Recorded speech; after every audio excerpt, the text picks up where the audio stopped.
Kuat itu bukan berarti nggak sakit, kuat itu tetap berdiri, bahkan saat luka nggak kelihatan. Dan kadang, seseorang berubah bukan karena dia mau, tapi karena hidup memaksa dia untuk berubah.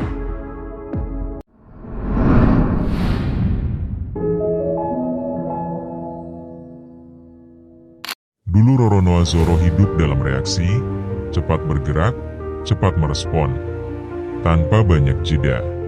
Dia masih bisa tertawa, masih santai dan masih sangat hangat. Bukan karena hidupnya ringan, tapi karena dia belum benar-benar paham seberapa berat jalan yang dia pilih. Namun seiring waktu berjalan, beban mulai datang, tanggung jawab mulai terasa, dan tujuan tidak lagi hanya mimpi. Sampai ketika seorang Shichibukai datang bukan sekadar musuh, tapi ujian. Di titik itu Zoro tahu ini bukan pertarungan yang bisa dimenangkan. Dan tanpa ragu, dia melangkah maju menawarkan dirinya sebagai pengganti. Tanpa perlawanan, tanpa banyak kata, seluruh beban itu, dia tanggung sendiri. Seluruh rasa sakit, luka, yang seharusnya milik Monkey D. Luffy. Dia hanya berdiri di sana dalam diam, menahan sesuatu yang bahkan tidak terlihat oleh siapapun. Saat itu Zoro berubah. Dia belajar bahwa kekuatan bukan tentang menunjukkan tapi menahan, kesetiaan yang tidak perlu diumbar, ketenangan di tengah tekanan, dan pengorbanan yang tidak butuh saksi.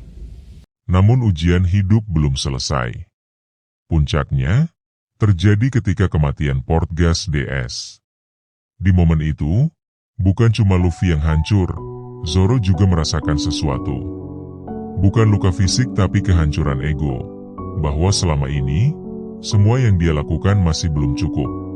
Dia tidak ada di sana, tidak bisa melindungi, tidak bisa membantu.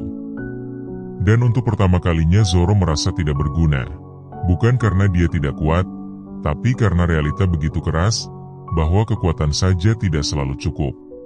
Sejak saat itu, Zoro tidak lagi sama. Dia jadi lebih tenang, lebih banyak berpikir dan lebih berhati-hati dalam setiap langkah.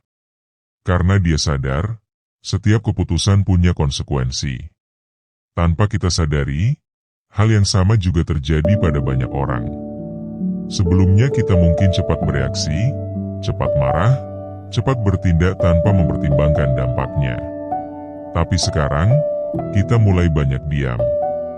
Bukan karena tidak peduli, akan tetapi karena mulai memahami bahwa tidak semua hal harus direspon. Tidak semua hal layak diperjuangkan. Dan semua itu bukan karena kita yang berubah jadi dingin, tapi kita yang akhirnya melihat dunia apa adanya.